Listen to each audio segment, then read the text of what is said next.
Good morning. Shout out po sa ating lahat. Panawagan po sa ating lahat. Ang basil ko po ay palagi na lang brown out kasi magki-Christmas light, magki-Christmas na. Pa-gift sa atin siguro yan, pa-brown out. Ano?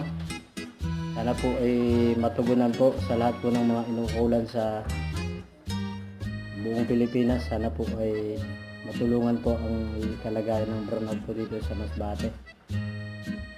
Sana sa panawagan po sa akin nakukulan ng pasil po.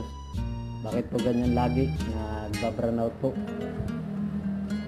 Nagbabayad din po ang mga consumer niya. Saan po napupunta ang nabayad po ng mga consumer? Sana naman po ay matutunan nyo ito na lagi na lang brownout, nakakasira po ng mga appliances.